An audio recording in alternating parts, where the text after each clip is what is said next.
PettyPrattle.com presents the Dirty Talk Podcast, your podcast home for all things soap.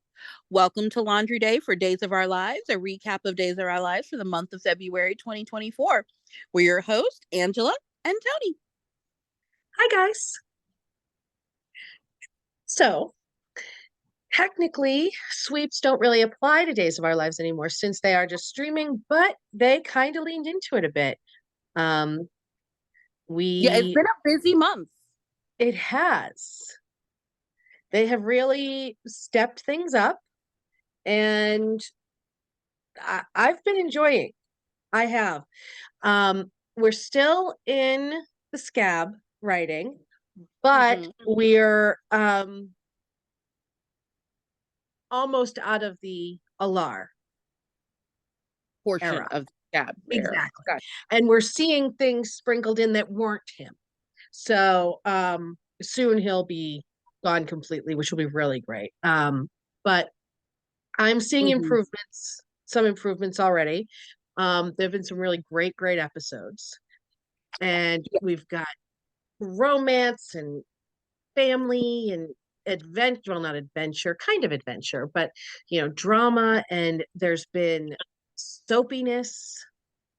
And what I want to say is the two soaps that handled Valentine's Day the best were Days and GH.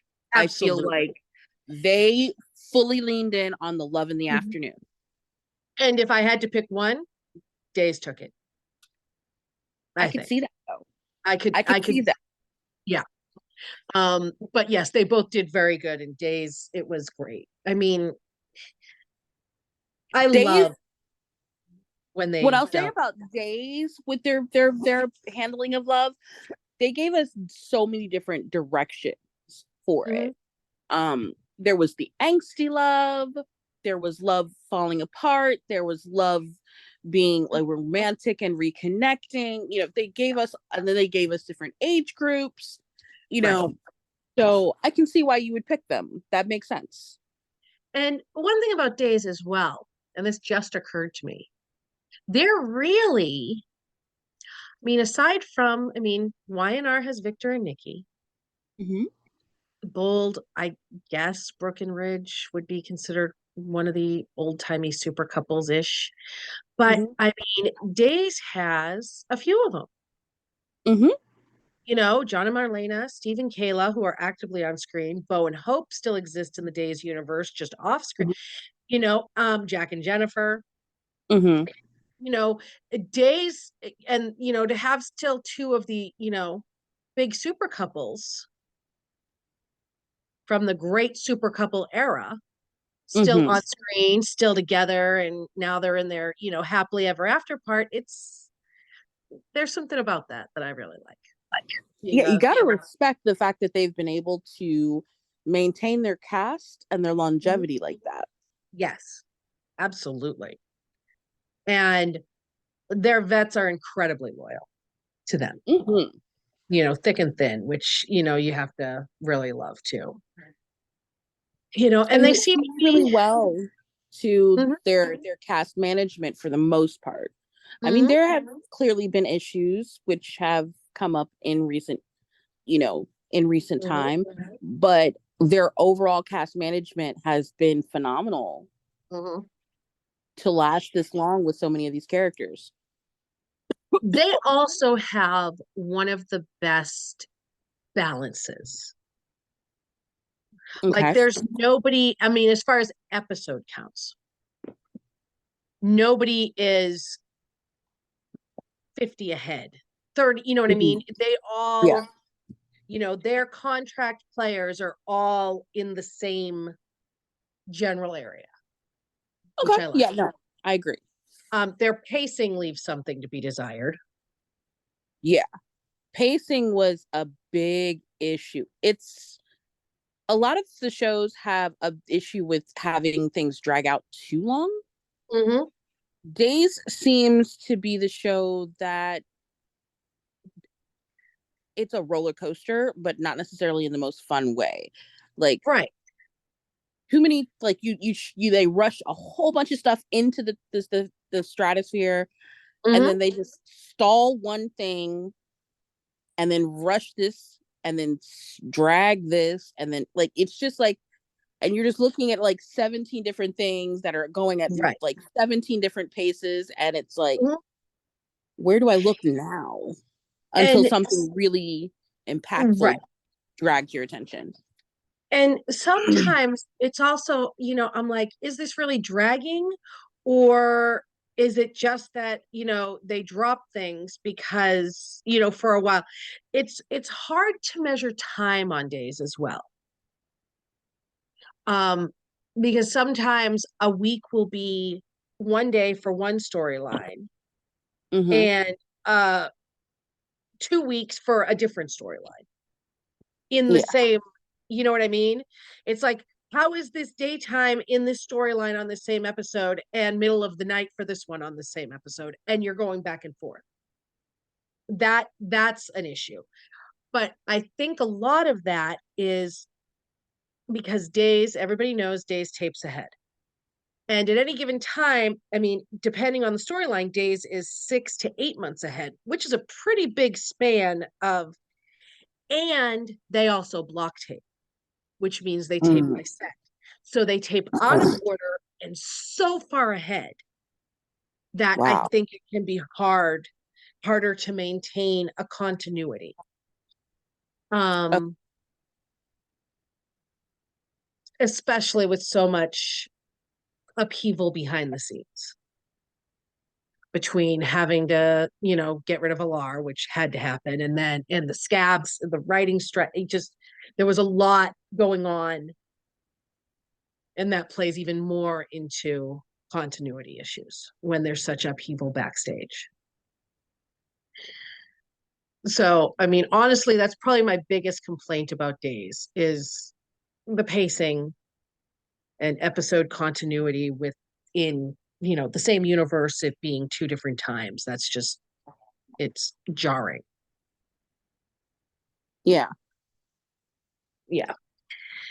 But I mean, they're bringing entertainment. They really are. Each soap has their own niche kind of thing. We're down to the Yeah. four. Mm-hmm. We're, we're getting more streamers and stuff, which are great. Always love a new soap.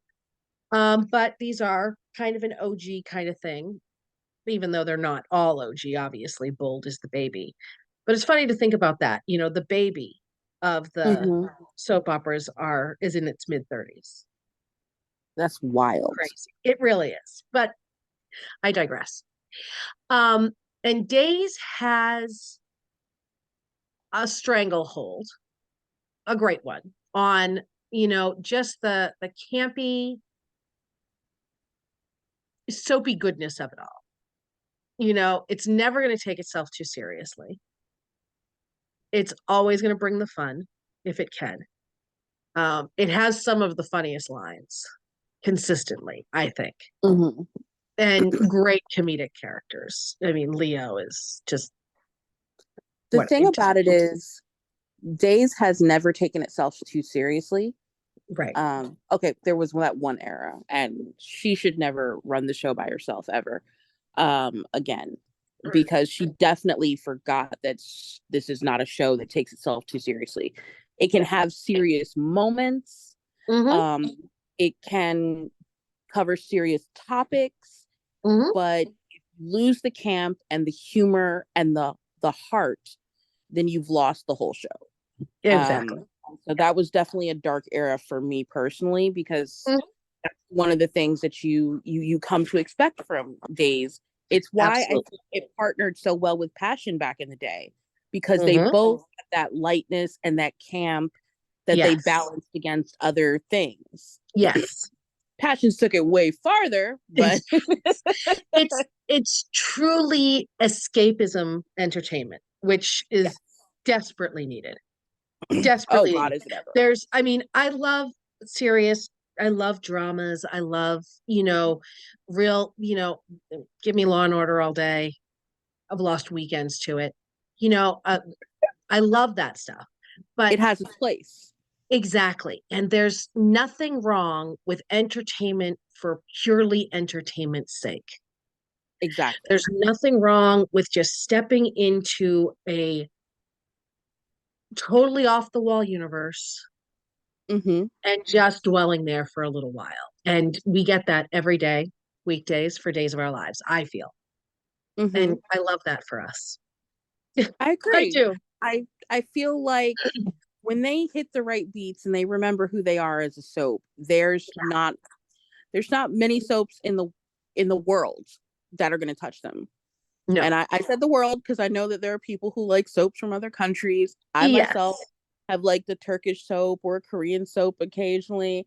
Mhm. I know some people who love the British soaps, but like when Yep. Days really hits its marks correctly, Mhm. there's it's kind of Yeah. hard to touch.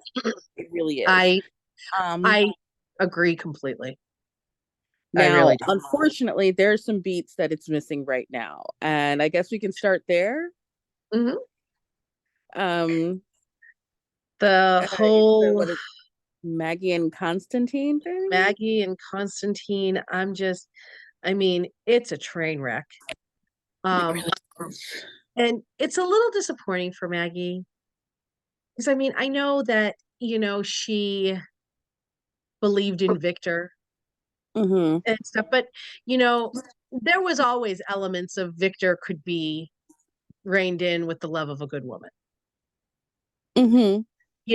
And while Maggie is an optimist and sees the best in people, it's a little disappointing to see her, just deliberately blind to this man who is just has no redemption in him. Um, and I mean, I love a good villain. I don't my problem isn't really with Constantine, and the actor's good. My problem is that they've crossed a line with Maggie over seeing the best in someone. Because even like with Xander, she always saw the best in him and she defended him, even when he did horrendous things. But there is a string of good in Xander that we can all see. And Mm-hmm. she would still call him out, and break a boot off in his ass if she needed to. And this guy, she just keeps getting snowed and snowed and snowed. And I guess you can kind of blame it on her grief and her desperation for a connection, but I just not loving it. This one's just not connecting with me.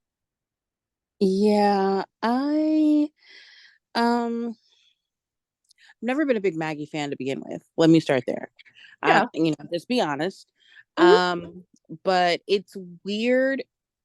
I'm trying to see if maybe they're trying to play it for grief. That her grief has her kind of with her flat-footed a bit because of it. Yeah. It's just if that's what they're doing, I need some kind of sign. I don't know if I need an Right. acting choice or a writing beat that like reflects that because like one second we have her being somewhat savvy over next to Brady in regards to Titan, and the Right. next second we have her seeming to just like almost force herself to try again in a romance that feels forced. Right. It does feel forced. And it's even, I mean, the whole thing started way too soon as well. I mean, they really just didn't even give her a pause kind of thing. Yeah, So that's another pacing issue. agreed. And I'm a huge fan of bringing up history. I really am. I just wish they could have done this without I don't see any way around a massive fracture in Steve and John's friendship. Whenever, the truth comes out that Steve's been lying to him for decades. And it just seems, I mean, the revisiting the pawn thing, I'm all over it. Yes. But I wish they could have done it without,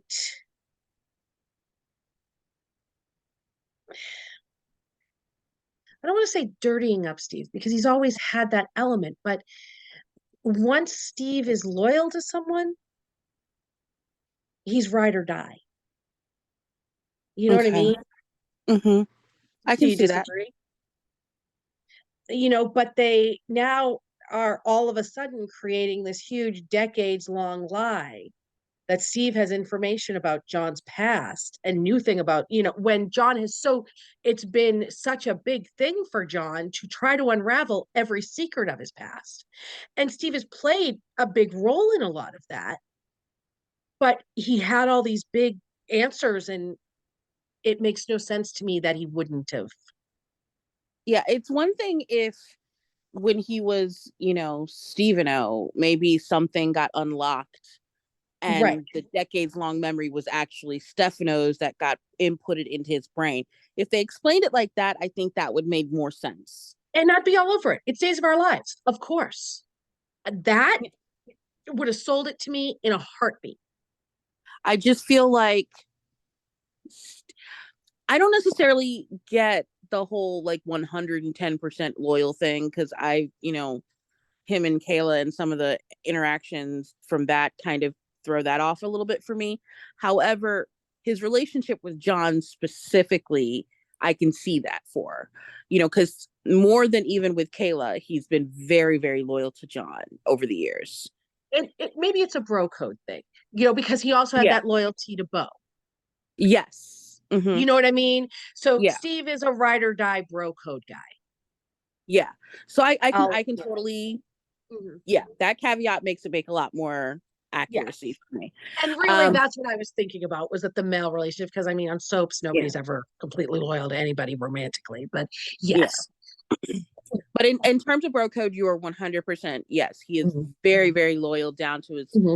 you know, but so it doesn't necessarily make sense that he would be keeping this or keeping all of this information. Now, Right. the thing about it is Ron Carlivati is right around the corner in a couple months. Yes. He could always come back and add the caveat that Steve couldn't tell that it wasn't his long-term memory, but Stefano's long-term memory. And Right. it's fixed. For now, though, it is a very weird beat Yeah. to play for this Yeah. particular character. Another character, Mhm. it's crazy.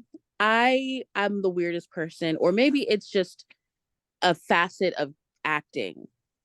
Mhm. There are certain characters that I loathe, like what certain actors where I loathe them as one character and love them as another. Mhm. And like Stefan Cassadine is the love of my life. Mhm. I love that damn character, but I have never been able to get into the Steve thing. I don't know Oh, what it is about Patch that just loses me every time. see, And I I get it. For some was people, he's just like but he aggravates the life out of me. I've never asked you how long you've watched Days. Oh my gosh. Some of my earliest memories are the 90s. I may have Same. watched it more before that, but the 90s Yeah. are where it like really sticks out Yeah. in my memory. My mother's number one soap was Days of Our Lives. And I used to call her every day at lunch when I was in like high school and middle school because we could use the phone in the office. I'd always call her just because my mother and I were really close.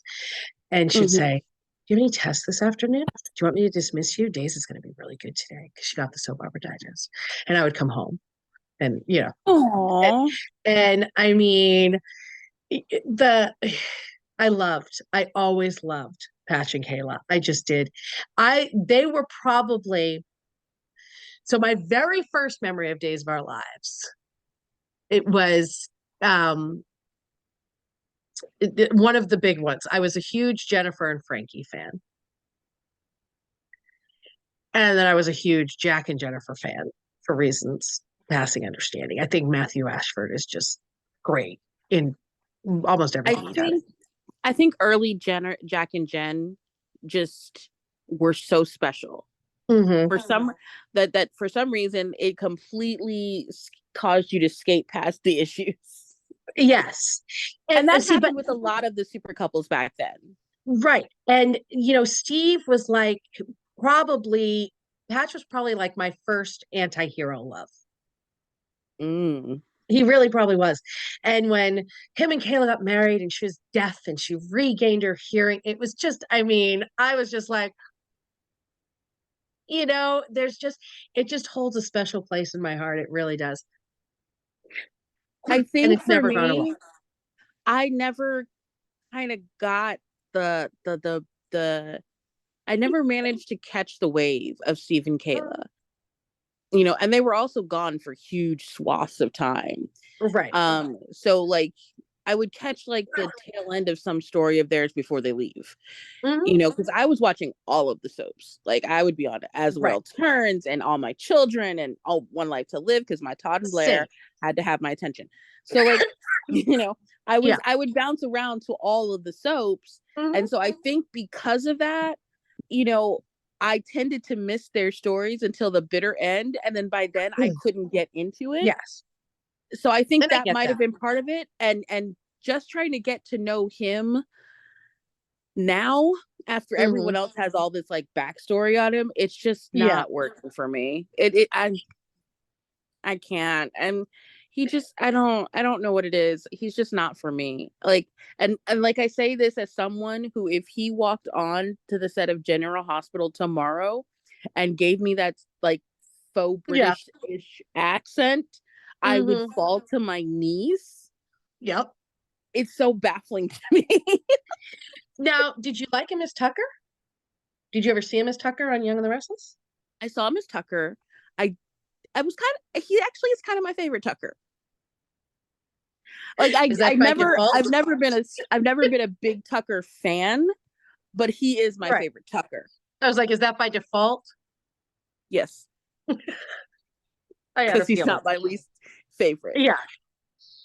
The current Yeah. one isn't my least favorite either. Although it's close for you. Close, yeah, it is. Now, I love John and Marlena now. Mm-hmm. And they were hot and steamy, Mm-hmm. but I did not care about them back then. Rude, I didn't in their super couple building. And I rude. wasn't a John, I wasn't a God Marlena is and trying Roman. to tell you something with that cough every time you say you I didn't know, love right? them. I wasn't a Marlena and Roman. It wasn't that. I Mm-hmm. was a massive Sammy fan.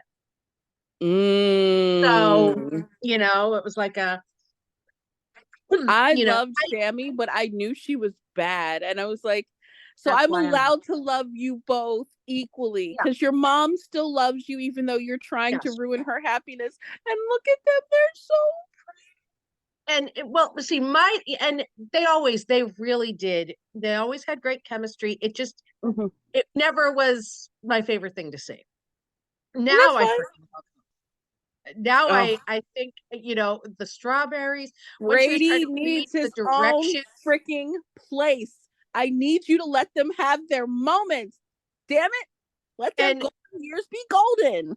one of my favorite days of our lives scenes, I swear to God, in the past year, was when he gave her the strawberry massage oil and she was reading the directions.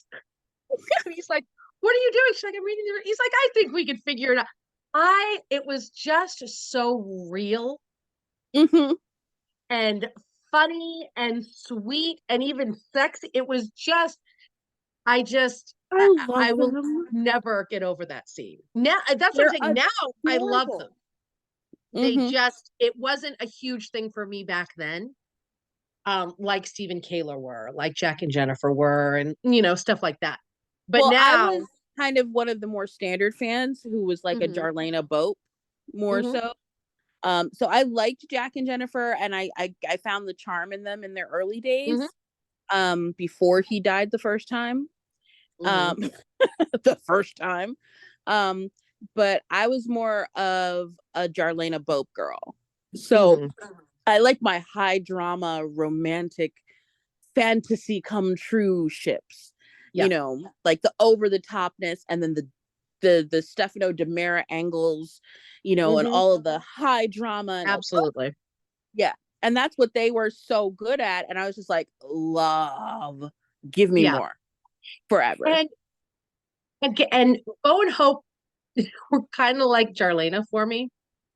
They were fine, but I wasn't. I know, here comes the cough again. I wasn't a massive, and I loved Bo. Absolutely loved Bo. And it's not that I wanted him with somebody else. I was just like, okay, yeah. And they were a cute love story and whatever. It just wasn't. But I later, I'm like ducking from you throwing things at me from Texas. The original Bo and Billy. Why would I duck anything? That's true. That is the literal true facts. I loved Robert it. Kelker Kelly and Lisa Rinna as Bo and Billy were stupid hot. And I mean, he's so problematic. I'd never want him back on another set. Ever. But And oh my yet, God. what he gave when he was in those roles Mm-hmm. was exactly what was needed. It's like, why do you have to be such a fucking asshat? Like, It's why like can't you be talented and not a fucking asshat? it's like, I mean, the second Nick, Steven Martinez, whatever, him and Mm-hmm. Gia were Oh, everything. Were everything. uh-huh. But I'm like, mm, Really and and truly, I get it. yeah. No, So I it's like loved their Bo sometimes and Billy. these men, I don't understand what it is about sometimes these men being so talented, and yet the more talented they are, the more problematic they are. It is Yes. exhausting and aggravating as all hell. Dumpster fires. I'm like, oh It's like the God. bigger the dumpster fire, the better they are. And I'm like, why? And it's just so Can you disappointing. It's can like, you not pick a struggle? Can you pick a non-struggle? Can you pick like a decent personality right. instead?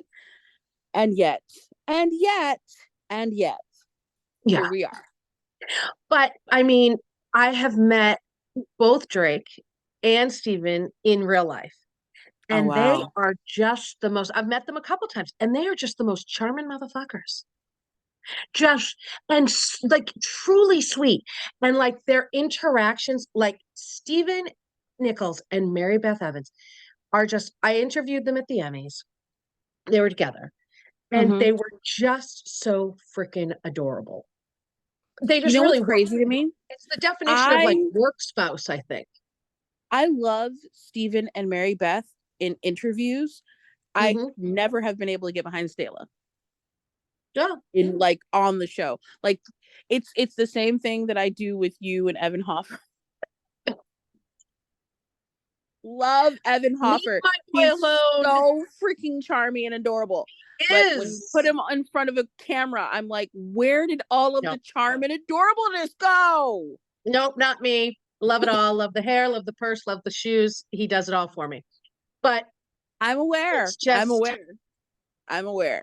and honestly, Drake, I'm sorry. Like, I used to always laugh. Everybody's made fun of the eyebrow thing and stuff like that. Mhm.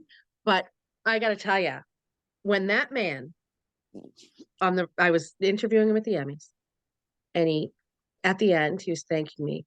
And it's not just a thank you. He takes my hand in his hand and he puts his other hand over it and he looks right into my eye and he winked.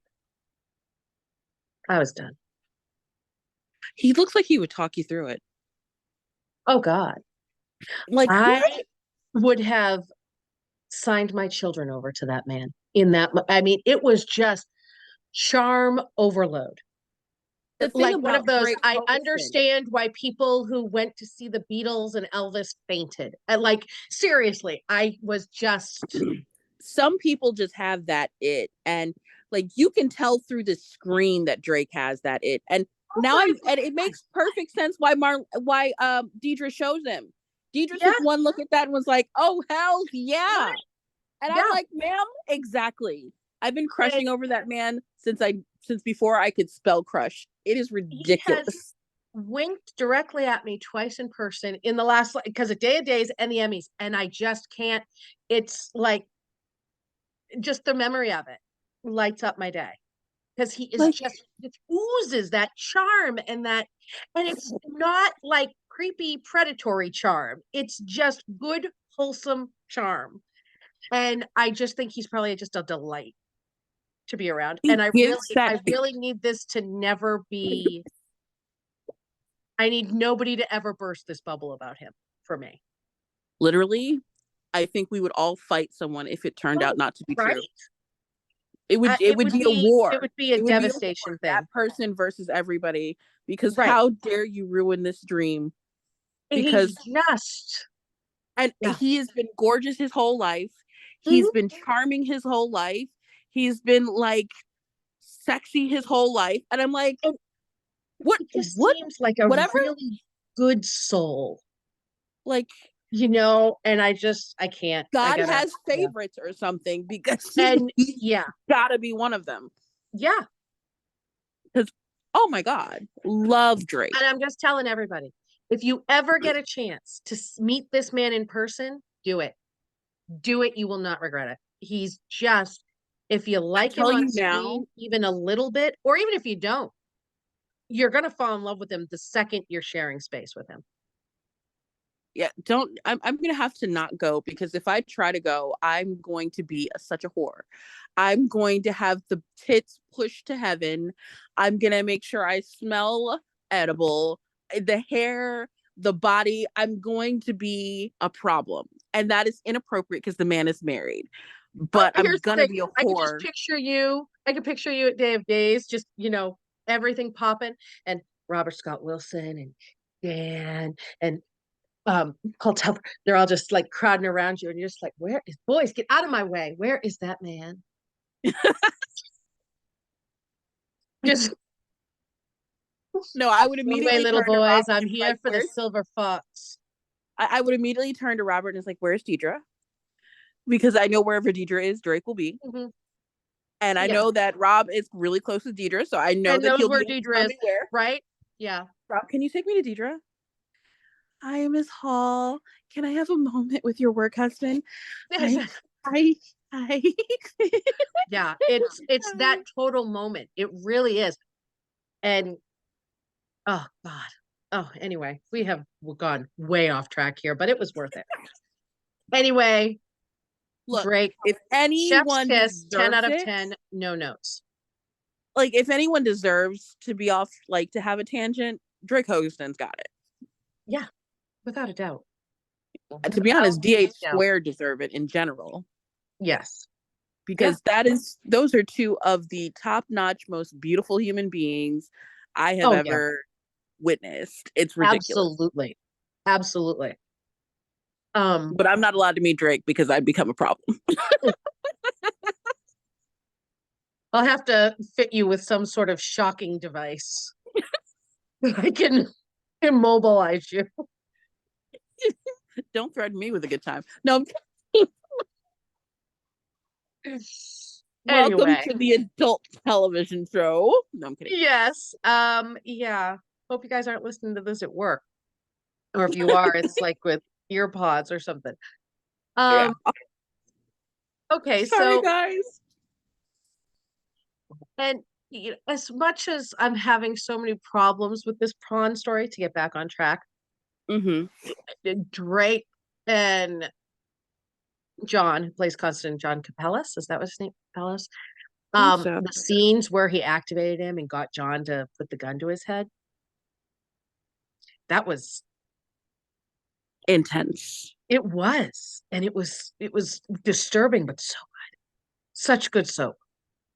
Yeah. But and then they Yeah. dropped it for the rest of the Yeah, month. And that's a little frustrating. it is. Because I would love to know, was John faking it because Steve warned him?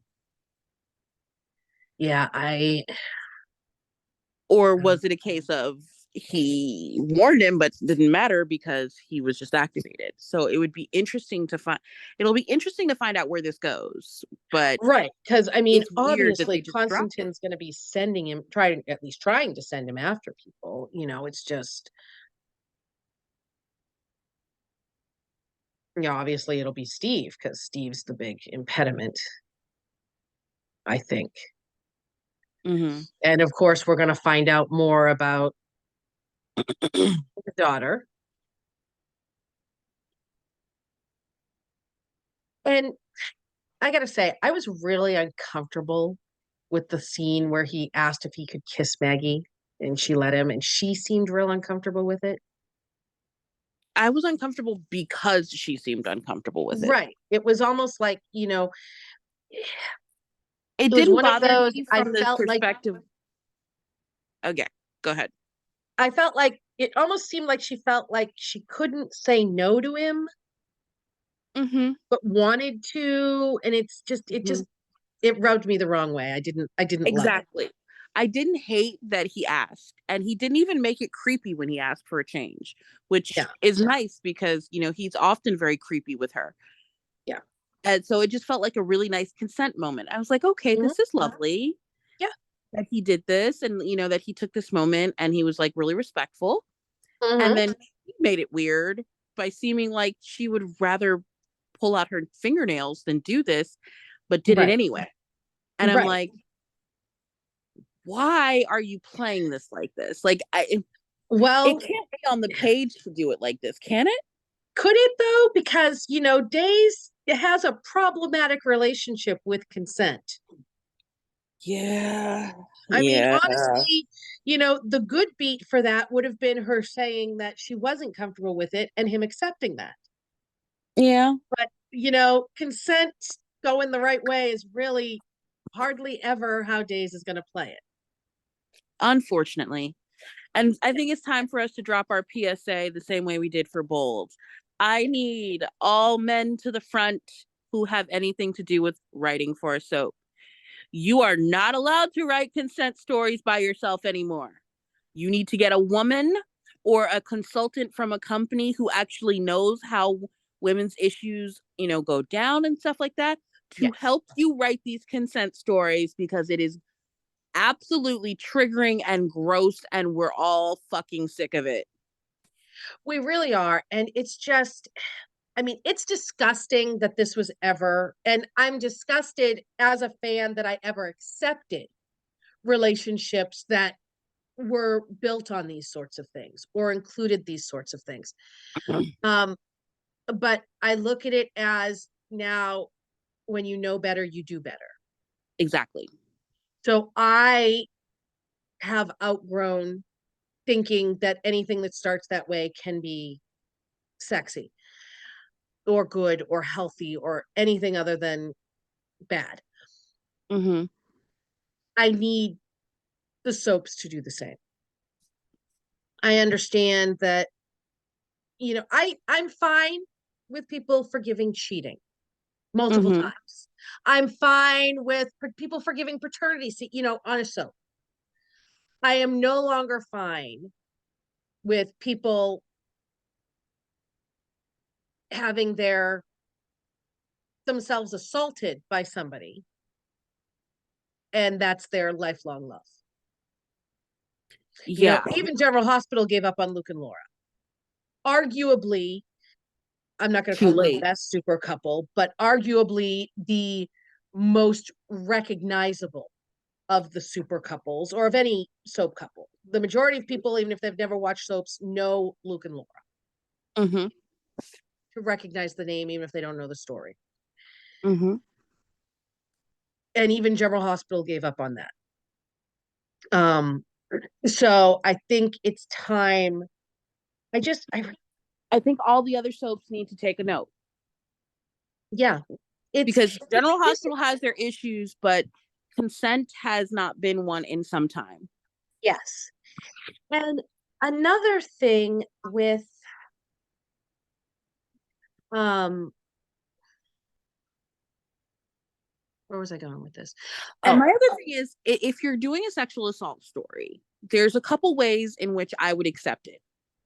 One, as like a PSA situation where you understand that this is a closing of a chapter. Like this, there's no going back. You can't fix this. You can't undo this, right. whatever. Or it's writing a villain off of a story. Hmm. Like this person is no longer going to have ready access to people. Right. They may pop back up again or whatever, but they will never be Right. forgiven and accepted as normal member of society. Yes. because I need there to be genuine consequences and a recognition of the ongoing trauma that sexual Right. assault causes on the victim. Now, I need to also clarify this victim, regardless of male or female, although the soaps tend to lean in on doing it to females over men, Mm-hmm. Mm-hmm. they need to be able to have a voice in this. They need to be able to like process what they're going through. They Right. don't need to be treated as the fault for it, Right. you know, or like they have to accept it for some reason. Like I Mm-hmm. can't keep doing this with you guys, like doing this sexual assault apology bullshit. Not only that, Mm-hmm. is that soaps desperately, you know, way back in the day, they would bring in new viewers because kids would watch it at their mother's, grandmother's, babysitters' knees, older siblings' knees. And then they'd, focus in on the young stories in the summer and really rope them in. And now, though, like my daughter's generation, almost any of them that would even be considering watching a soap opera pretty much would be done with any of those stories. They're absolutely not going to be okay with it. At all. And they should. And that's detrimental to the soaps as a genre. You know what I mean? Mm-hmm. And so there's that as well. And overall though, I know that there are many, many, many men that watch soap operas. I love it. I welcome every viewer of soap operas. It's a genre near and dear to my heart that I desperately want to see survive and thrive. Yes. And I know that there are a lot of men who watch. I'm not discounting them at all. But the fact is that soap operas were a genre created for women, and women are still their target audience. And therefore, while there are things we can accept on a soap opera that wouldn't be acceptable in real life, Mm-hmm. sexual assault is absolutely not one of them. Um, and abuse, verbal, physical, and these things are irresponsible in a genre. Romanticizing these things are irresponsible in a genre geared towards the demographic that suffer those things the most. Mm-hmm. So we need to move on from, what is it? What was it called? Rape mance? Yeah. I think that's the time and the era for rape mance is well and truly over. Mm-hmm. It is Yes. the rape apologism, Mm-hmm. the Yeah, shaming, and for some of this to be written on a soap that is having the issues that it is behind the scenes is especially damning. exactly. And so, Exactly. like, overall, I think there needs to be like a permanent moratorium on all of that, you Yeah. know, because it basically does not speak well to the situation in general. Like the optics are especially bad. And there's literally no reason to continue doing it and a million reasons to stop that are Mm-hmm. all pro keeping this genre going. Yes. Is, Yes. so yeah, it's a no-brainer to me. I'm hoping we see the end of it at some point. I mean, it's definitely less, maybe. I don't even Mm-hmm. know if that's even, but you know, yeah, I want that to go away. I don't think there's anybody, cheering on keeping it. So yeah, Hopefully, we will see please, its official please, end writers, much sooner please. than later. Yes. Yeah. So, okay. So back to our recaps. We've gotten through Constantine and Maggie Constantine and and the Pawn and Maggie and all yeah. of that. We've Yep. gotten. Where are we going next, ma'am? I think where we're going next is to Johnny, Chanel, a little lighthearted. I can get behind a couple who, broke up, he hurt her because he was possessed by the devil. I mean, yeah, That can be forgiven. that's absolutely a forgivable offense. Hmm. Yeah. And, while they're not the most exciting, they're also not the least exciting couple on the show. They There's that. are sweet and light, which you need, and Hmm. they're both very pretty. They are. And they are very bubbly and pretty and that matching personality. And, they are, he's a country, country singer would be, or a singer would be director. And, she owns the bakery and, they're a Hallmark movie all right there in themselves. Agreed. And, and the, um, their excitement over their engagement scene was just adorable. I still wish he would have worn the top hat too. Yeah, he definitely should have put the top hat on. And I liked her being like, "Yeah, that was not a proposal. You need to go back and try again." She's like, Chanel values her self-worth, As you should. and I think she kind of got that. I think that that's a direct result of her mother's love. Agreed. They I'll are a mother-daughter relationship I really love. You can tell in every interaction and everything you get from, Chanel, that Paulina raised her baby girl to know that she is, Yes. enough and And lovable worthy and of every wonderful. good thing. And yes. And I love that for Chanel. I love their relationship. And so we have Paulina's health crisis. And I loved that Chanel did her wedding in her mother's room. The wedding cake was a little insensitive. Root, like, don't let me tell you I'm hungry. And the Can you first bring a thing that your cake in dumbass here that I do is can't bring a have? cake in my face that I can't have.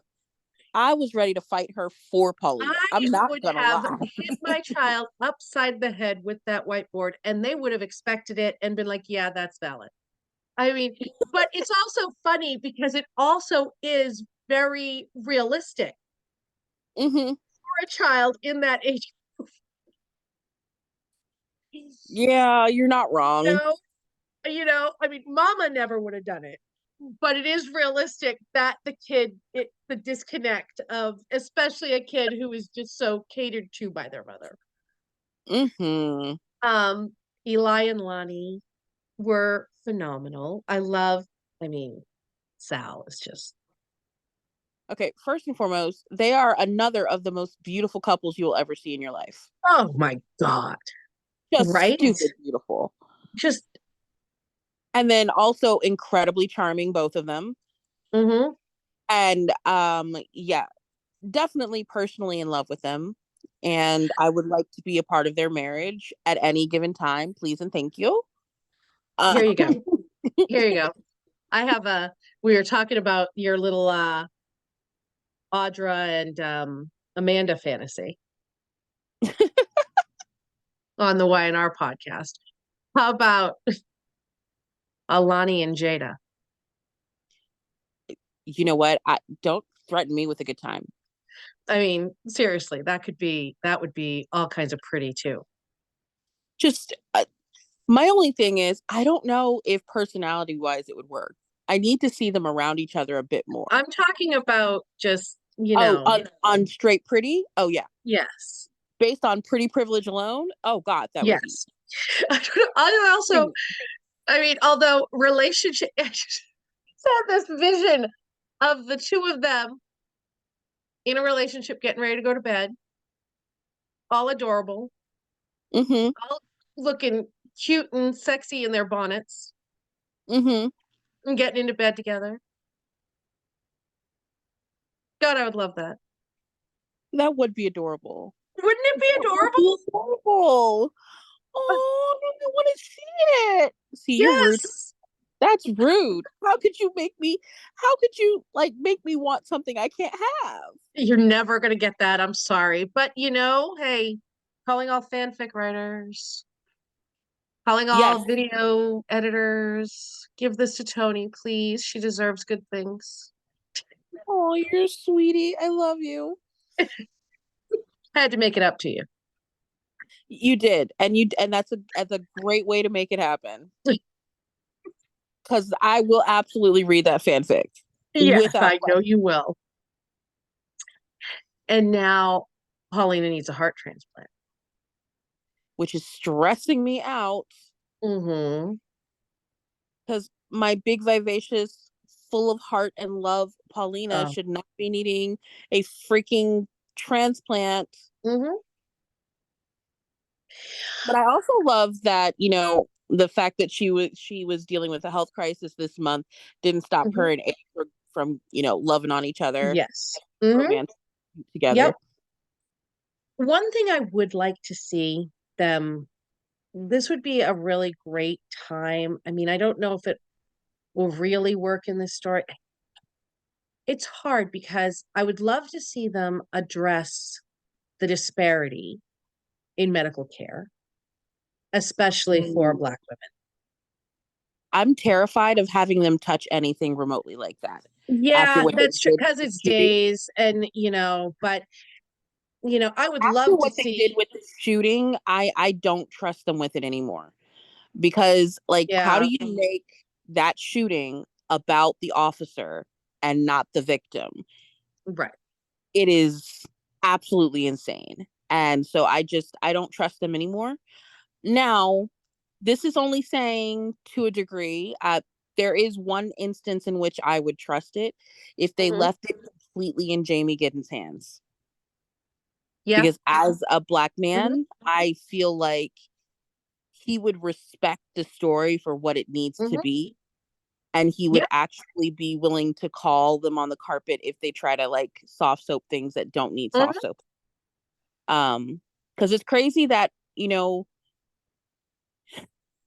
the story started out so great with the shooting, and it's why James was being revered the way he deserved for his Hmm. incredible talent. It was a very timely and important story, and then all Hmm. of a sudden they did what they did, and it was just like, what is happening, Right. Yeah, and why it's is it happening? yeah, that that is true. So I guess Days probably isn't the soap for that, but it would have just been such a great setup if it was. What I'm gonna say is, I won't say that they're not the soap for it ever, because I don't think any soap is the soap for it right now, because I have not seen any soap show that they can handle race without then backpedaling and running from it. However, um, with the right writers, I would Hmm. love to see the story told properly. I think one thing, I think GH is kind of, Nope. I don't hate the Marshall story. I think that is the closest they've gotten to not fucking it up completely. Right. But the thing is, they're not taking it seriously enough. They're Yeah, I mean, they're not. not devoting a lot of time to it, but it's been continually unfolding, Yes. The thing about it so, is, it's been and like a the D beats they've hit, story that's. right. The Mhm. beats they have hit, as they hit the beats, they are, I think, hitting them correctly. But Mhm. yeah, that, so I do think that they're, There's some things that they're doing right, is what I'll mhm, say. yeah. There are some things that they are definitely doing right. My concern with all of it comes from a place of, soaps have a very bad habit of going with racist tropes. Hmm. And Oh God, yes. like, how many people have you sent to Africa? We are clear that Africa is a continent, not a country, correct? Where in Africa are you sending them? And no one Well, ever Letty's been knows. gone so long, it could be all of it. at this point, I mean, for GH, but then you've got, you send the Black autistic kid to Africa, just Africa, not a specific place in Africa, but you just send him to Africa after he was shot by the white guy, who then becomes the entire victim of the story in which he shot someone else. Mm-hmm. These are the things that happen on these soaps, and they do it without an ounce of irony or like, I still don't know what kind of African Zende is, because we know that he was in an orphanage in Africa when Kristen and Dominic saved him, but right, which one, in what country, in what city, in what country? Like, give me some. It's a continent, not a country or a city that is just really big. Like, I need y'all to like, damn, like, why do we have to spell the shit out for you? When you want to send someone really somewhere random where you feel like they might never come back, you don't send them to Tokyo. You don't send them to Russia. You just send them to Africa. And I'm like, this is a trope on multiple soaps. And then you have a story like Marshall's story, which should be more serious. But I feel like if they want it to be taken seriously, what they'll do is give it to Gregory. They'll give Gregory the exact same story, only they'll give that all of the heart and attention it deserves, because they're hooking him up with Tracy. And Tracy is someone we care about, but not Hat Daddy. Because see, that's my thing is, Vernay and Hat Daddy are doing an amazing. I'm sorry. It's okay. I can't stop calling him that nickname, and I need to stop, but I can't help it. I'm so sorry. But they've been doing incredible work with what little scraps they're given. But they're not given the time or the writing to make it what it could be. So I don't even trust GH. I don't trust any of the soaps at this point. However, it would be nice if they trusted a Black talent, someone who could actually speak to the Black experience with this kind of story, and gave them the airtime and the breadth and the trust to do the hard work. Because like, it's way too easy for them to just send someone Black to prison as well, for things that they would never send a white character to prison for. Because how does Kristen get out, but Lonnie was sent to prison and stayed? I make it make sense just a little bit. Why was Sean, we knew he was not guilty, and yet somehow y'all just left him in prison? He couldn't leave town for a while to maybe he found a center that could help him with processing his PTSD. No, you just stuck him in prison and left him there for a crime he didn't commit. Then you bring him out, you give him a whole bunch of money, but you don't let him just be rich for rich's sake. No, he has to be the philanthropy Negro. But look at Ben.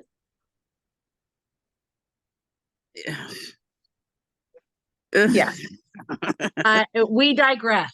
Let's get back to the recap. We're gonna go all day. I know but we've already said also, we'd love to see Ron slide over to YNR and give them a little boost of fresh ideas and promote Jamie, the head writer. We said this on Young and the Restless podcast. I definitely feel like that would be Ron could give the freshness Young and the Restless needs to their storylines and their perspective in general. Bring a little bit more levity, have them stop taking themselves too seriously, because they've always been one of the more serious soaps, but they've also always been fun, and they've lost the sense of fun. Whereas Days of Our Lives, I think Jamie, his historical knowledge, like, he needs to be the Days of Our Lives historian now, because like the depths of his knowledge of old school soaps is so deep and rich. And what he brings to every story that they let him, work is so beautiful. Oh, without a doubt. It's like a love letter to soaps every time. Yes. And I feel like he would be able to find, he wouldn't understand the spirit of days and be able to kind of really give it a life. Hmm. So Yes. so we're not just, hyping you up, Jamie, but you've actually earned praise. So this is like legit. We love you. Absolutely. Absolutely. But Okay. yeah, speaking of days, so we did get ourselves a little wedding there. Yes, we did. After she survived the cancer only to find out she needs the replacement heart. We got our Hmm. beautiful Lonnie back. We haven't seen our Lonnie babies because they were over with Doug and Julie, which hurts my Hmm. feelings because I hope we get at least one more Ilani, Doug, and Julie scene. I know. Because if they returned and we missed the opportunity for that reunion, and we still don't get an Ilani, Doug, and Julie with the babies scene, knowing what we know now, Yeah. Yeah, it would be. that would be Yeah. devastating. Yep, That would be absolutely devastating.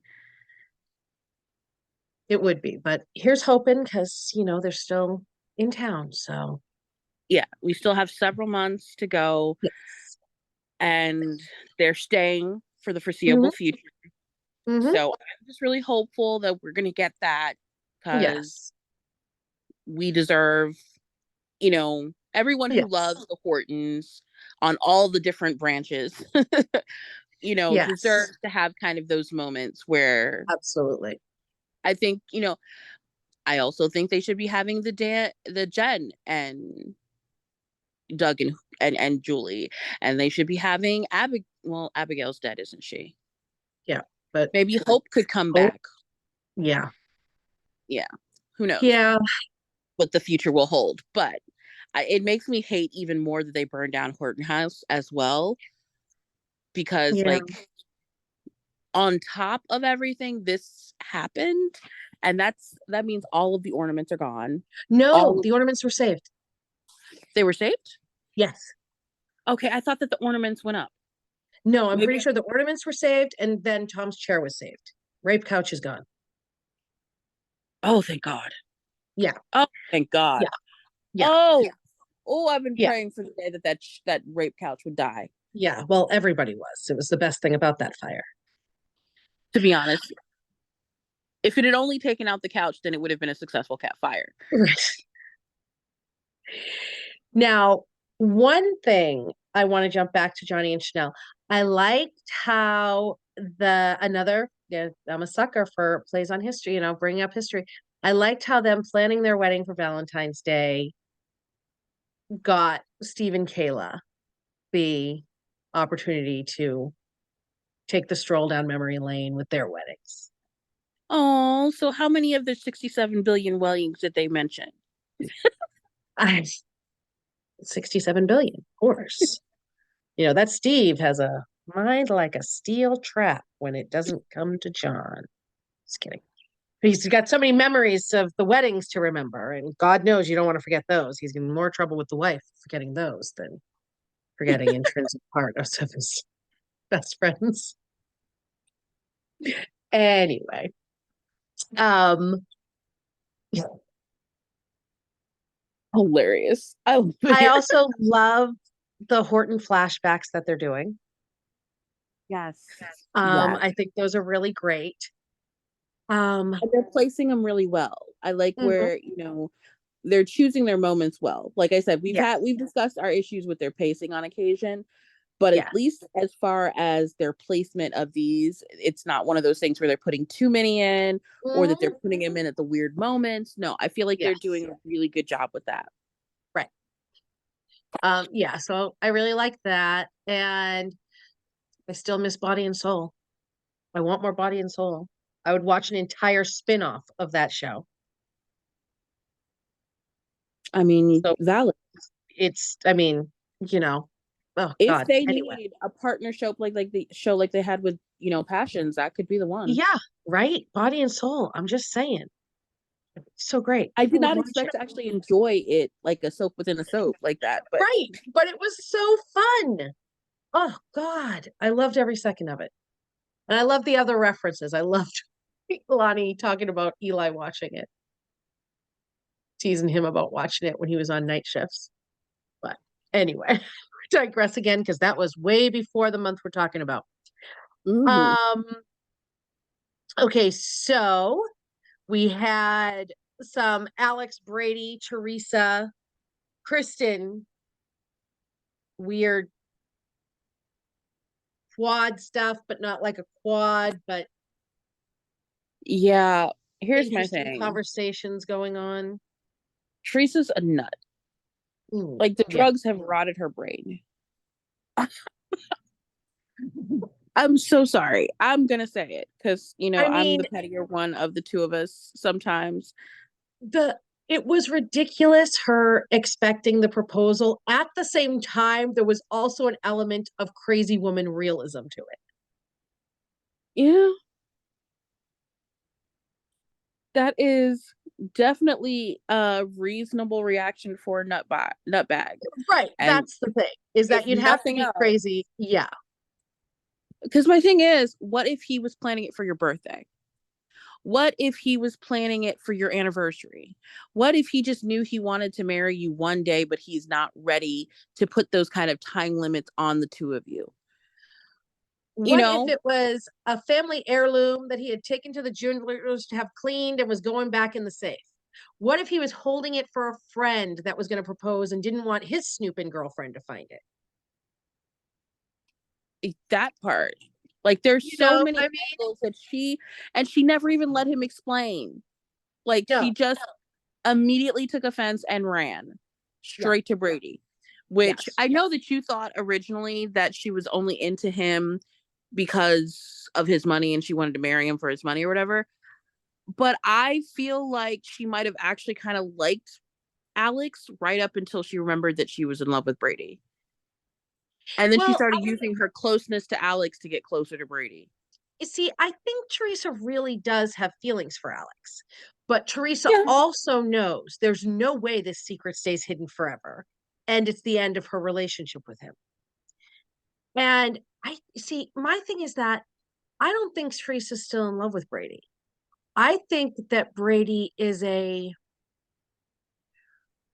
break glass in case of emergency, comfortable, known entity for her. I think she'll always love him. They was always, but I don't get in love. I get safety net. I get anchor. Like, he is a soft space for her to land despite their fighting. Mm-hmm. She knows she can show up and he's gonna let her stay. And there's love there because of Tate. I don't think she's in love with Brady. I think she'd convince herself she was. And I'm not even sure that she's actually in love with Alex. I think she has feelings for him, but she also knows that it's a dead end. But yeah. No, I don't. Something about those office scenes. She was working on that layout, Mhm. and Alex looked at it. He didn't really see the issue. Brady comes in, she lights up, and she's focused entirely on Brady, right in Alex's face, to the point where Alex was able to leave the room and neither of them noticed. Were in their Yes. own world together, and she was lost. And every time she looked up at him, she looked up at him like he hung the moon. I feel like some residual feelings have come back, and I do think there's a certain amount of nostalgia and safety in Hmm. the feelings, but I'm not getting. You don't look at someone who's simply a safe space like that. That's lovey-dovey looks. The way And she was it's looking at him like he hung the moon, nah. and that's totally possible too. But my thing too is that I absolutely, if even if what you're saying, if you're on the right track with it, I don't think it's reciprocated. I didn't either until And the breakup with Alex. When he was talking to Marlena a little bit, and then when mhm. she came over after breaking up with him, things felt a little different. It felt a bit more reciprocated, like he was almost maybe jealous of Alex.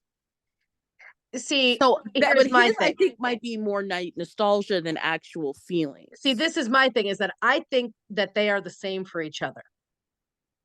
And I think that Brady will,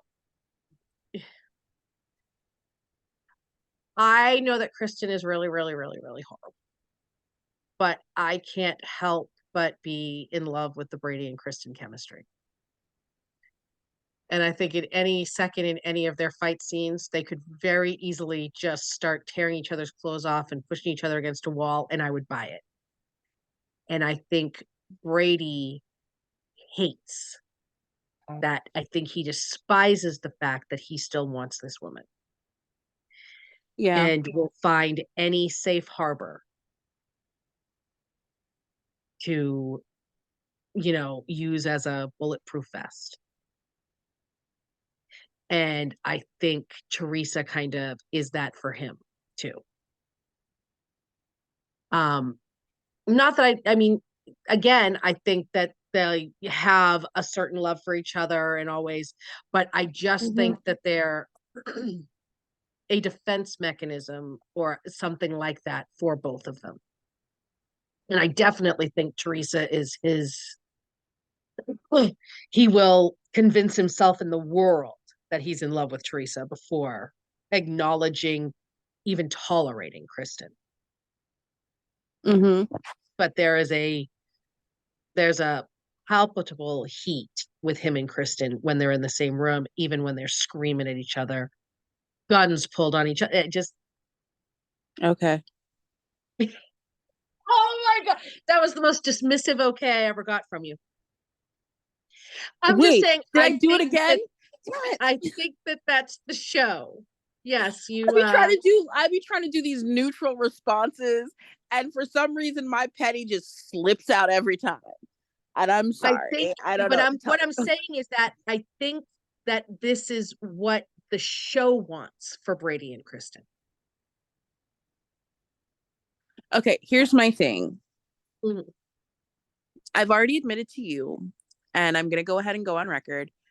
I prefer the original Kristen Mhm. to the replacement. Mhm. I feel like as a character actress, she is stunning and incredible every time. Absolutely. But in the role of Kristen, who is a femme fatale, there is a lack of slinkiness and that oozing sex appeal that I need, that makes me believe that these men do stupid shit for her. Yeah, Um, see, Brady's I dumb. Brady's dumb in general.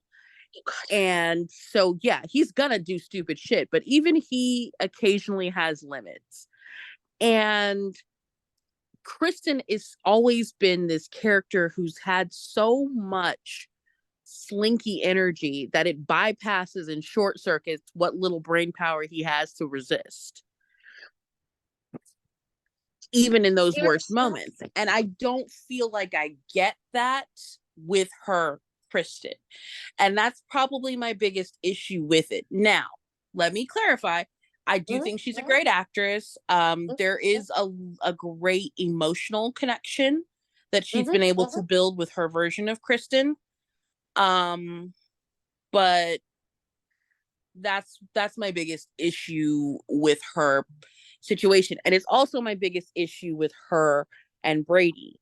Um, so like when you say things like chemistry and explosive, and I'm like, because it is like the chemistry is. I will not say it's not there. I would Mhm. never lie like that. Mhm. I don't hate either character enough to lie like that. And I would probably admit it if I was. Mhm. Um, because I'm a hypocrite at times, but I'm at least an honest one. Mhm. Um, but I there is chemistry there, but I feel like it's more emotional chemistry than sexual chemistry. And so that's part of what loses me on them, because Brady's not smart enough to be that cerebral. And so he needs someone who can outsmart him and emotional, and like not emotionally, but like short circuit his one or two working brain cells when they actually start rubbing against each other and fashion a decent logical direction. And that's not something that she's giving me.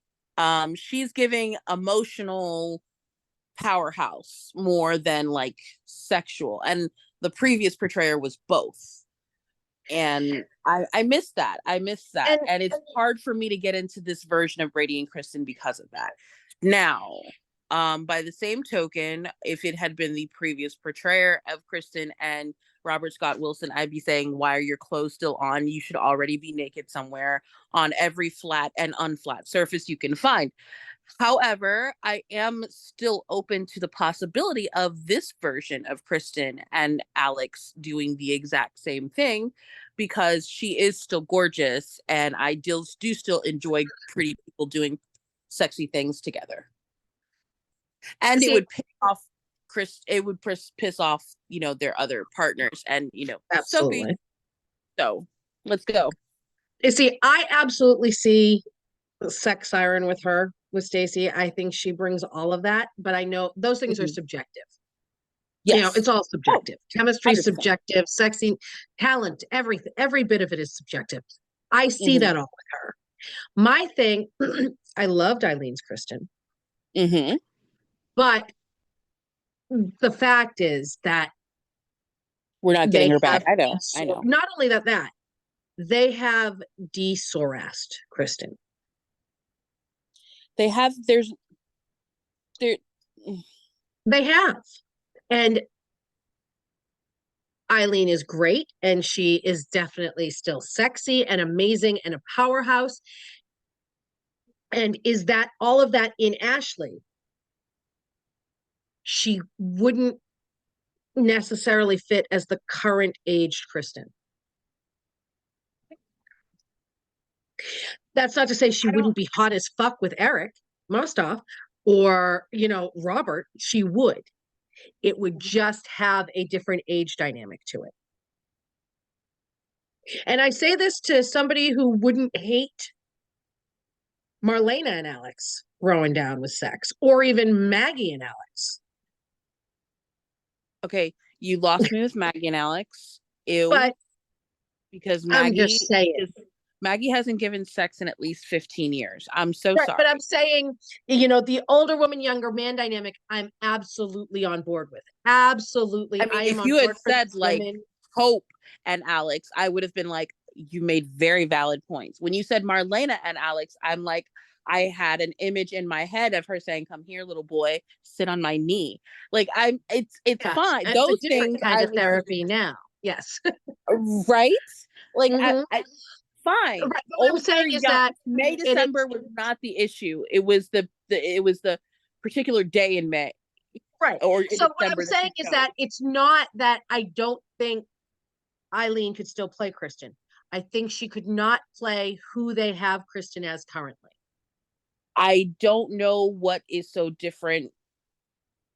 Like you're saying they de-Sorast her, but I don't feel like she's being played any different than the other Kristen as far as age is concerned. Because they didn't actually mature. There's no way. No way. Go ahead. They didn't actually mature Kristen almost at any point that Eileen had her enough to suggest that it's really changed that much. Right. And it's I'm saying so miracles happen all the time. So the baby thing is not really that big a deal to me at any age. That's my thing, is that while Eileen is still amazingly gorgeously beautiful, I don't think she could pull off having a child Rachel's age. I don't. And it would be a definite, just different. I'm not saying that, Eileen's Kristen was ever mature. Kristen has never been mature. But Kristen has been frozen, it seems, in that age group. And Eileen has outgrown that age group that they have Kristen at. So it's almost like a different character. I mean, a lot of the times with recasts it is. But it's almost like they took, I don't even know how I want to say that. It's different for me. Long story short. we see it And that's differently. part of why we work make such a great team, because we give such Exactly. vastly different opinions sometimes, and we agree Right. completely at others, and it's always gravy in the end. And if all we did was like, yep, I see it the same way, there's really nothing to talk about. It'd be very boring, It very really would. fast. And we strive to Except not for when be we're boring. talking about Charlie. That, but that we can just wax poetic on. That needs to be its own other podcast, and we won't even, you know. Okay. So on to the next storyline. Okay.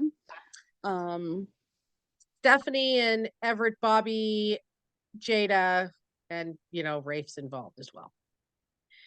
Rafe's there. yeah. So Stephanie and Everett, after the merciful breakup of Chad and Stephanie, which, honestly was Days' gift to all of us. I'm fine with both. Yeah, it's not a problem with the characters. Their pairing was just painful. She has reconnected with Everett. Mm-hmm. They've rekindled their love. They had that really weird sleepover that Leo saw her leave, but she hadn't slept with him. But that was just bizarre. And then getting in bed with mom and Mm-hmm. dad, whatever. That was just, okay. Um, and then, her and Everett, finally actually made love and da da da da da da. Meanwhile, we know there's something shady as hell with this guy, because the first time he saw Jada, he turned around and beat feet before she could see him. And they had Jada and Stephanie, coming close to discovering that Jada's ex-husband that, cheated on her and was horrible, and Stephanie's guy, love of her life, ever were the same person. So many times Jada almost showed her the picture. And then we finally got the meeting. And wow, that gaslighting motherfucker.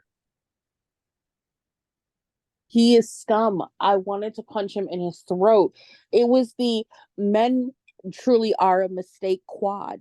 Like, because what the fuck was that? Like, And and then if the we had bromancy ass answer that Rafe gave, I almost called her Elia. I'm sorry. That Rafe gave Jada when it was like, well, he's always been good. If you don't get the fuck out of my face with that Mhm. bullshit ass, rape mancy ass answer, well, he's always He's been a always nice been polite guy. to you. What have I done for you, baby? I've literally licked your balls. Why are you not nicer to me Exactly. or taking Exactly. my side? Like, go away. Exactly. Exactly. Go sleep with him then. Go make him margaritas in bed. Right? Yeah, Mister, it was let's just not let this ruin our Rafe. Valentine's Day trying to get my sucked after you didn't even take my side against my lying, cheating, gaslighting Exactly. ex.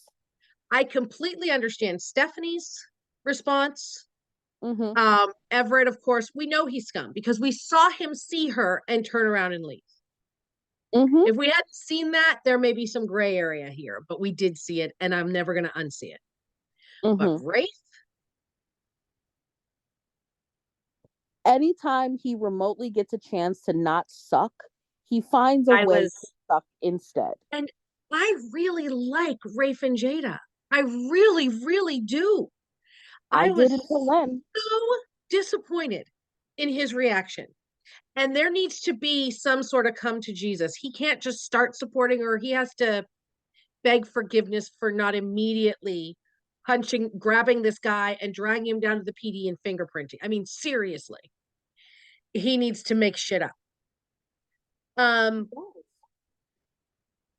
Because that was a and Jada is just like, you will not gaslight me. I This will not happen. I love that she stood her ground and she Mhm. stood on it. And even when they tried to calm her down, and okay, I'm gonna make the comment, and people are gonna be like, "Oh, I always gotta bring race in it," because it's always about race for people who are melanated. We don't get a choice in the matter. You are now just being made privy to what we are thinking in our heads and what we talk about when you're not around. That is what happens to Black women all the time. We Mhm. get treated like we're being ridiculous and hysterical, and we're not allowed to be the victim. We're just the angry Black woman, or we're the hysterical Black woman, an overly dramatic Black woman. And it can't be that serious because you know how they are. They're just always so dramatic. So, it's like they tried to force her not to feel what she was feeling in order for it to be valid. But she Mhm. stood her ground, and I really, really liked that. Yeah. It felt so good to see a Black woman not allow someone to Yeah. make her small in Mhm. order for her to be heard and have her opinion actually taken seriously. Yeah. But every time he tried to like gaslight her and Rafe kind of tried to play into it, I wanted to punch both of them in the fucking throat. Yeah. And I one of was the things that I so really appreciated about Stephanie is sometimes it can be really scary to be the only Black woman surrounded by white people, because you never know if one of them is going to stand up and say, no, she has a right to speak her mind, or no, let's hear her out. Stephanie was that person. She was not going to let them silence her. She was not going to let them make her feel crazy. She was not going to let them disrespect her intelligence. That was her friend. Her friend was speaking. It clearly upset her, and she clearly Mhm. had things that needed to be said, and she was going to make sure they were heard. And she was going to Right. listen and actually take them seriously. Right. And she was the only one who did. So, Stephanie earned all kinds of points for me, and those men earned a one-way ticket to me kicking their asses if I ever got the opportunity.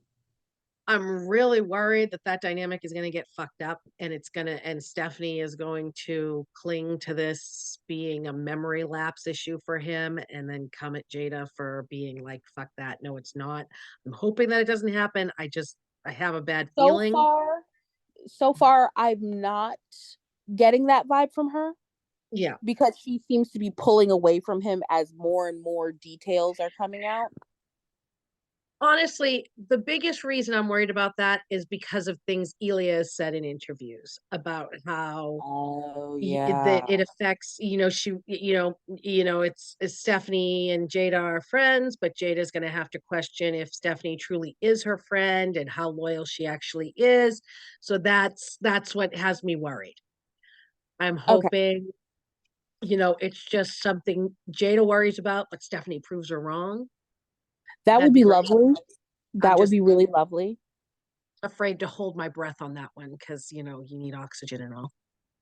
Um, so we'll see going forward.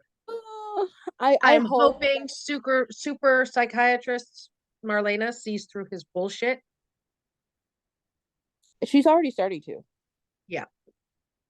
She is easily the best psychiatrist in the history of the world, because she's started seeing through him from jump. And when he would be guiding her in different directions, she'd be side eyeing him and then giving him answers that potentially Hmm. support his assumption of his diagnosis and Right. stuff. But I'm Hmm. like, she's already like, because when she came out and spoke to Kayla about it, I was like, yep, she's already Yeah. on his ass. He's Right. already on his ass. Yeah. And the thing is, I feel like at this point, Stephanie is catching the shady vibe as well.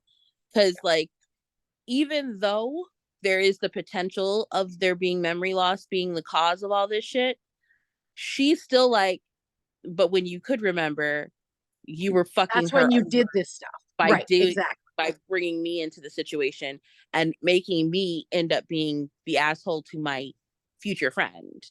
Right. Exactly. So I Right. don't know if He I may want to not, right. Even if start. they did even if truly he didn't remember, that doesn't mean he was still the douchebag back then because he remembered back then because the shit all happened before the accident. Yeah. Yeah. Hmm. Yeah. He knew what he was So, doing then, you right. know. So just because the part of you that didn't remember your life before me, and how selective is that you remember falling in love with me, but you don't remember that you were Right. going home to your wife every night while Right. falling in love with me. Right. Interesting. But Very. no, like so far her brain has been working, and it's been Yeah. making me like her more than anything else ever has, to be Right. honest. I'm gonna be And, honest. It's she put daddy on the case, which good. yeah. And he's not going to let his little girl end up looking like a dumbass. No. Hopefully. Because I So mean, we'll have to see I where say that one hopefully goes. because he could end up getting distracted by his Yeah. boyfriend John. So Yes. Yes. His work I mean, husband. who wouldn't get distracted by sexy ass John? But Right? I You don't. know he's winking at Patch, so And he can only see it from one eye, but it's still got to be very yeah. powerful. He can't wink back. It just looks like he's blinking, but that was bad. That was real bad. Going straight to hell, and I've already got your handbasket picked out for you. Yes. Okay. All right. Speaking of people who are going to hell, Ooh, Sloan. uh, here's my thing. Here's my thing. Here's my thing. There's a small, small part of me, small, small, small, teeny tiny, that gets it. Because even as a mother, there comes that point where you want the attention and the baby is getting all the attention. And it's like, can I get a little love here? So there's like a teeny tiny inkling that feels almost able to relate to her. But then I remember she's not actually that child's mother. She kidnapped that child from the child's Right. mother and is now resenting the child that she fucking kidnapped in order to hold on to this man in the first Right. place. Right. So it's And like, now I want yeah. to punch her in the throat. And that's the thing, is that it's not a natural motherly, it's she just doesn't like the baby. And the thing is, she doesn't seem to like kids in general. Like Right, she doesn't exactly. seem to have thought this through at all. Right. She got in her head that she was going to be able to keep her man by doing this and never really thought this through as to what it would mean and is now stuck holding the bag. And I'm like, and she can't return it because she'll go to jail for it. Right. And definitely lose And the I man. say send her. Mm-hmm. Yeah. Yeah. But I don't yeah, I'm not, I like messy. mm-hmm. I like bad girls. I just need to see more of her heart in someone. Mm-hmm. And They've made her a little too vapid. and it's just there's just too little heart too, because yes, she loves Eric, but she loves Eric selfishly. It's not even a pure love for Eric, so It's not love. It's no, she's infatuated with him. exactly. Exactly. So, Like the I will, bad girls that I've liked over the years, like they've done messy things for love. Like Carly, right, messy things right. for Doing the love. wrong things for the right reasons. Yes. I mean, as twisted as those right reasons may have been in their head. Absolutely. Steffi, I've loved Steffi a lot of years, and she thought she was doing the right things for love sometimes and was doing the absolute wrong ones while they were hilarious and entertaining at times. Right. Absolutely. She always showed in the end that she had a good heart. And she would also show sympathy sometimes to the people that she harmed Mhm. and be like, okay, maybe I went a little too far. There was always the breaks. Gangsta grandma. She used to run that household with an iron fist.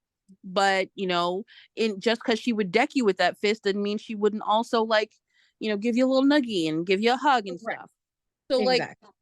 Ashley Abbott, messy ass hoe. Love that bitch down to the ground because she loves hard. Right. But Yeah, Sloan, yeah. I just get hoe. And I'm like, Yeah. ma'am, you can do so much more than that. You don't just have to be pretty and blonde and horny. Like, you can be more. I know that it's fun to just be pretty blonde and horny, but please try to be more. Right. You're a lawyer, for the love of Christ. Pull yourself together. I mean, Yeah. at least be an ice queen. Right. Like, the very least she could do is be an ice queen. Like, at least give me some other dynamics besides, like, how are you a Right. lawyer and vapid? Right. Yeah, It's You yeah. can't be a bimbo and brilliant. You're not freaking Legally Blonde. Well, I'm just sitting there going, did she go to online law school? San Did she Tropez get law some school? Did you get some guy to do it for her? Like, what is happening here? she's just, yeah, It's I know. frustrating It is. because I want to be able to root for her as she Yeah. fucked up Eric Cole. Like, I have not And there forgiven is a the Eric Cole fan. symmetry. There's a symmetry to Nicole having her child taken. There is There really is. very much And so. I wish Sammy was here to laugh at her about it when it comes out. Hopefully, maybe we'll get that. I don't know. But I mean, she's gonna beat the shit out of Sloane, but she's. I hope she also laughs. right, exactly. There is a symmetry to it. Mm-hmm. Um, but it's yeah, this There's isn't. also the fact that, I have not forgiven the Eric Cole fans, the racist ones, who Mhm. gave Jada so much trouble Oh and laughed God, it's just so when they horrible. That finally whole thing was just so did disgusting. that story Yeah, was so gross. it And the fact was. that they did The that, whole thing was gross. Yeah. to try and undo it after the Eric Cole fans lost their fucking minds. Like, that was embarrassing for them as a fandom. And it Yes. was disgusting the way they were. Like, it's one thing Right. to be upset about the fact that your ship is in an angst period or in a triangle period. Right. Fine, it was a triangle. It would have been interesting and it would have been messy and it would have been soapy. So be it. Mhm. For you to bully that woman and the writers and everyone you could get your hands on Yeah. until they finally were like, you know And, what, fuck it. and in such disgusting ways. Just it's just I was heartbroken for Elliot. yeah, Heartbroken. exactly. She is, I mean, we And she interviewed was her and she is so just so classy sweet. and Yeah. sweet. And like, she holds no like ill will and has just Yeah. moved on. And I'm like, the thickest of the thick skin, because Yeah. you are like a goddess, ma'am. I could never. Yeah. I would be cussing these fans out a day of days and lose my job. Because no, Mhm. absolutely not. You're not doing this. Not in Right. my face. Absolutely not. Mhm. Yep. I would have definitely lost that job Yeah. because I'm petty and I'm very petty. And as you've noticed, just from listening to me on this podcast, sometimes shit slips out when I'm not even realizing it has. Yes. You're an Okay. Eric fan. Uh-huh. Right. What did you think of my character being a part of a triangle with your faves? Me rolling my eyes up and down their body. Yeah. Uh-huh. So you weren't one of the pieces of racist trash who was harassing me? What's your @ on Twitter? Oh, you don't go on Twitter. Good for you. Shouldn't. It's a cesspool. Dangerous place. Yes. Give me your damn card and I'll sign it. Don't be racist. Sign Toni. Get out of my face. I don't want to talk to you anymore. No, I have some friends who are Eric Coles who were not part of the insane pack. But like, they also saw some shit and they were like, oh my God, it got really ugly. And I was like, yes. Yes, it did. Yeah. Yeah. I also loved, it's a nice segue into the next, well, the big story going on nowadays right now. I loved Jada questioning Chad and Everett about Lucas, who had leaked Lucas. I mean, she is just not here for So, Everett's bullshit. you Just know not. what? She gave me my life. It Mhm. was a little unprofessional, but it was exactly what I needed. I didn't Right. need her to be professional. I needed her to And be petty. she straddled the line. She has no Mm-hmm. reason to, this is an honest investigation. She didn't just call him in, she called Chad in too. And she has no reason to trust anything Everett says. So And she's she not doesn't. wrong. And they are some of the only people who knew where Lucas was. So the attempt on his life is, somebody snitched, period. Here's my And thing. I think it there's was. a dirty. I think Everett is in on the drug situation. Quite possibly. Absolutely. Bobby is in Um, on. right. See, the only thing, I mean, because the whole Clyde, I mean, honestly, though, Clyde calling Chad and threatening him could be a cover for Bobby. because of course the local newspaper is going to cover a drug problem. You know what I mean? So that could be a cover for Everett. But Why here's the drug? thing. Here's the thing. He called Chad. He didn't Right. call Bobby. And Bobby was there too. So that's Right. an But Chad's interesting the choice. owner of the paper. So that kind of made sense to me as well, that Chad's very publicly the owner. Um, and there's that Yeah, whole it would be a aspect. great cover for Bobby because if he's being threatened, then he couldn't have Then been the snitch. he's exactly, then he's the right. So it'll be interesting. I mean, Bobby's up to some fuckery. All kinds of fuckery, I think. Everett, Bobby, whatever we're calling him. But by the way, Um, kind of jumped ahead because we start with after Harris saved Lucas, he moved him above the pub to hide him, and Lucas' dumbass first response is to be like, "Extra, extra, read all about it." I have something even more pressing with that situation. Mm-hmm. Jada and her sister sharing one of those rooms was one thing. I mean, even to this day, I can, share a bed with one of my sisters. It's not a big deal. Mm-hmm. What's the sleeping arrangement with Harris and Lucas?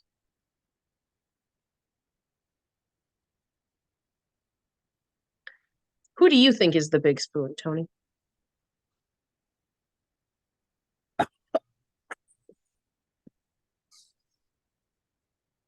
Are Now you okay? normally, now normally I would say that Harris would be the big spoon because of all the big muscles and he's Right? taller. But The boy's been going through some things lately. He might need to, might just be need a held. little he might need a little cuddle.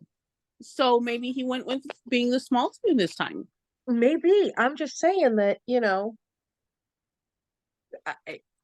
is a question. I mean, it's a valid question. I'm not Mm-hmm. mad at it. Um, I wouldn't mind if they showed on screen who was the big spoon, who wasn't. Yeah. I could see also a scene like that scene on Friends where uh Joey and Chandler had to share their pull-out couch because he was making his dad and his dad's girlfriend sleep in separate rooms. And so they're on the pull-out couch and Joey's tossing and turning and Chandler's like, "What's wrong?" And Joey's like, "I just can't sleep in underwear." And Chandler just sits up and goes, "But you're gonna."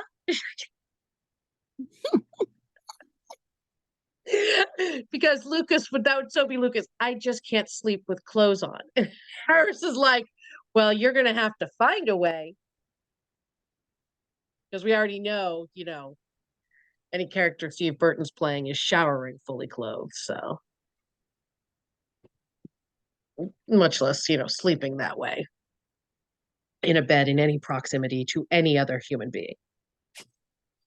But yeah, I want to know. I need to know which of them was the big spoon.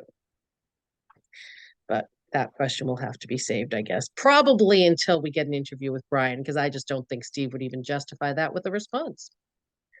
Mm-hmm. Maybe. We'll see. So anyway, Harris hit him. Lucas ratted, called the press for reasons. I don't know. But Lucas ended up getting shot. Mm. Kind of seems like some of those natural consequences.